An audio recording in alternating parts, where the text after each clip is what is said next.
Genius, इस word को सुनते ही आप सभी के दिमाग में सर एल्बर्ट आइंस्टाइन का नाम तो आया ही होगा। एल्बर्ट आइंस्टाइन जो कि मानव इतिहास के सबसे बुद्धिमान व्यक्ति थे और जिन्होंने 20वीं सदी तक विश्व विज्ञान जगत पर राज किया था। उन्होंने अपनी खोजों के आधार पर अंतरिक्ष, समय और गुरुत्वाकर्षण जैसे कई सिद्धांत दिए, पर हमेशा से वो इतने बुद्धिमान नहीं थे। बचपन से ही पढ़ाई में कमजोर होने के कारण आइंस्टाइन को मंदबुद्धि भी कहा जाने लगा था। है ना ये कितनी हैरान कर देने वाली बात। इसके बावजूद भी उनका दिमाग दूसरों के मुकाबले इतना पावरफुल कैसे था। तो दोस्तों, आज के इस एपिसोड में हम आइंस्टाइन की कुछ ऐसे हैबिट्स को जानेंगे जिन्हें फॉलो करके आप भी अपने दिमाग को औरों से बेहतर बना सकते हो। उनकी आदतों को जानने से पहले आप आइंस्टाइन की स्टोरी के बारे में जान लो कि आखिर वो कैसे इतने महान साइंटिस्ट बने। एल्बर्ट आइंस्टाइन का जन्म 14 मार्च 1879 को जर्मनी के एक यहूदी परिवार में हुआ था। उनके पिता का नाम हरमन आइंस्टाइन और माता का नाम पॉलिन आइंस्टाइन था। उनके पैदा होने के बाद डॉक्टर्स ने नोटिस किया कि उनका सर किसी भी सामान्य बच्चे से आकार में काफी बड़ा था और वो एक एबनॉर्मल बच्चे के रूप में जन्मे थे। कोई भी आम बच्चा 1 से 2 साल की उम्र तक बोलना सीख जाता है, पर एल्बर्ट आइंस्टाइन को शुरू से ही बोलने में कठिनाई होती थी और करीब 4 साल की उम्र तक वो कुछ भी नहीं बोल पाए। मगर फिर एक दिन जब वो अपने परिवार के साथ डिनर कर रहे थे, तब उन्होंने अपनी 4 साल की चुप्पी तोड़ते हुए पहली बार बोला, सूप इज टू हॉट। दोस्तों, एल्बर्ट आइंस्टाइन हमेशा ये कहते थे कि मुझ में कोई खास बात नहीं, मैं तो बस आप सभी की तरह एक आम इंसान हूँ जिसमें जिज्ञासा कूट कूट कर भरी हुई है। आप लोगों को ये जानकर हैरानी होगी कि उन्हें स्कूल एक जेल की तरह लगता था, क्योंकि उनके हिसाब से टीचर्स समझाने से ज्यादा किताबें रटना सिखाते थे और अध्यापकों से बार बार ऊट-पटांग सवाल पूछने के कारण उन्हें मंदबुद्धि भी कहा जाने लगा था। ये बात आइंस्टाइन के दिमाग में घर कर चुकी थी और उन्होंने अपने अध्यापक से पूछा कि वो अपने दिमाग को आखिर किस तरह से विकसित कर सकते हैं। तो उनके सर ने सिर्फ एक लाइन कही थी, अभ्यास ही सफलता का मूल मंत्र है। और इस बात को सुनकर आइंस्टाइन ने उसी दिन ये निर्णय ले लिया था कि वो पूरी दुनिया से आगे बढ़कर दिखाएंगे। और उस दिन के बाद उन्होंने कभी पीछे मुड़कर नहीं देखा और आगे बढ़ने की चाह हमेशा उन पर हावी रही और इसी वजह से वो दुनिया के महान साइंटिस्टों में से एक बने। अब हम एल्बर्ट आइंस्टाइन की उन आदतों के बारे में जानेंगे जिन्हें जानकर आप भी अपने ब्रेन पावर को बढ़ा सकते हो। नंबर 1, दोस्तों, आपने ये तो सुना ही होगा कि ज्यादातर सक्सेसफुल लोग 5 से 6 घंटे से ज्यादा नहीं सोते हैं और 20वीं सदी में तो बहुत से ऐसे साइंटिस्ट भी थे जो मुश्किल से दिन में 2 घंटे से ज्यादा नहीं सो पाते थे। पर क्या आपको पता है कि आइंस्टाइन ऐसे बिल्कुल नहीं थे। वो दिन में 10 घंटे सोते और इसके अलावा भी उन्हें सोना इतना पसंद था कि जब उन्हें फ्री टाइम मिलता वो सो जाते थे। उनको ज्यादा सोने के चलते कुछ खास एडवांटेज मिलती थी। पहला तो माइंड को प्रॉपर रेस्ट मिलता था और दूसरा कि वो ज्यादा गहराई से किसी भी चीज के बारे में सोच पाते थे। और उनकी ग्रेटेस्ट डिस्कवरी में से एक, द थ्योरी ऑफ रिलेटिविटी, जिसने पूरी दुनिया को हिला कर रख दिया था, उसका आइडिया भी उन्हें सोते वक्त सपने में आया था। तो आपको भी हमेशा प्रॉपर रेस्ट लेना चाहिए ताकि आपका ब्रेन भी एक्टिव रहे।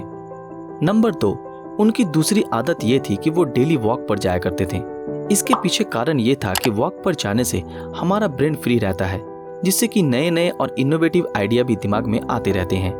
और मैं आप लोगों को बता दूं कि उन्हें पैदल चलना इतना पसंद था कि वो रोजाना घर से प्रिंसटन यूनिवर्सिटी तक पैदल चलकर जाया करते थे। ये चीज साइंटिफिकली भी प्रूव हो चुकी है कि अगर आप दिन में थोड़े टाइम वॉक पर जाते हो तो आपका ब्रेन ज्यादा एक्टिवली वर्क करता है। नंबर 3, उनकी तीसरी आदत ये थी कि उन्हें हाउस ऑफ कार्ड्स मतलब कि ताश के पत्तों से घर बनाना बहुत अच्छा लगता था। अभी आप सोच रहे होंगे कि इस चीज का ब्रेन के पावर से क्या कनेक्शन है, तो मैं बता दूं कि आप जब इसको बनाने की कोशिश करते हो तो इसमें आपका बहुत सारा कंसंट्रेशन और पेशेंस लगता है और अगर एक भी पत्ता गिर जाए तो आपकी पूरी मेहनत बेकार हो जाती है और आपको दोबारा ताश के पत्तों का घर बनाना पड़ेगा और ये काम करते करते आप बहुत परेशान हो जाओगे। लेकिन दोस्तों, इस काम को करने से आपको ये बेनिफिट होगा कि आपका कंसंट्रेशन पावर और आपका पेशेंस बहुत ज्यादा बढ़ जाएगा। ये एक बहुत ही मजेदार टेक्निक थी जिससे आइंस्टाइन ने यूज किया और अपने दिमाग को औरों से ज्यादा बेहतर बनाया था। नंबर 4, क्या आपको पता है कि आइंस्टाइन अपने डेली रूटीन को अपनी आदत बना लेते थे। मतलब कि आपने जब पहली बार साइकिल को चलाना सीखा था तो आपने बहुत ध्यान से उस साइकिल को चलाया होगा और आपको हर बार ये ध्यान में रखना पड़ता होगा कि साइकिल के हैंडल को किस तरफ मोड़ना है जब टर्न आए। पर जैसे जैसे आप साइकिल को चलाते गए वैसे वैसे वो आपकी आदत बन गई उसी तरह आइंस्टाइन अपने हर काम को आदत बना लेते थे, जिससे कि उनका काम भी हो जाता था और उन्हें पता भी नहीं चलता था। जैसे कि अगर आप एक स्टूडेंट हो तो आप अपनी पढ़ाई को आदत बना लो और फिर आपको पता भी नहीं चलेगा कि पढ़ाई कब खत्म हो गई। नंबर 5, क्या आप जानते हो कि एल्बर्ट आइंस्टाइन को वायलिन बजाना इतना पसंद था कि वो घंटों तक वायलिन बजाया करते थे।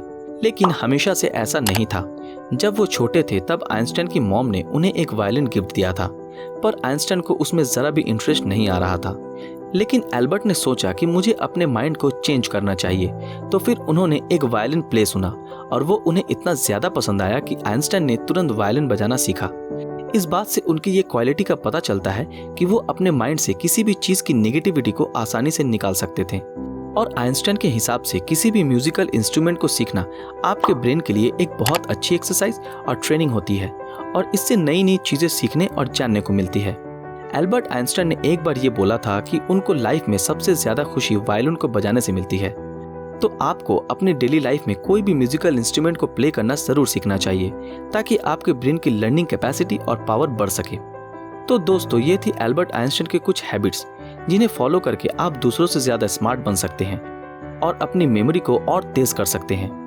आज एल्बर्ट आइंस्टाइन की मौत को 60 साल पूरे हो चुके हैं, पर अभी तक पूरी दुनिया में कोई भी इनके जितना दिमाग वाला और होशियार पैदा नहीं हुआ है। तो दोस्तों, आपको ये एपिसोड कैसा लगा हमें कमेंट में जरूर बताएं। अगर आपको ये वीडियो पसंद आया तो इस वीडियो को लाइक और ज़्यादा से ज़्यादा शेयर ज़रूर करें।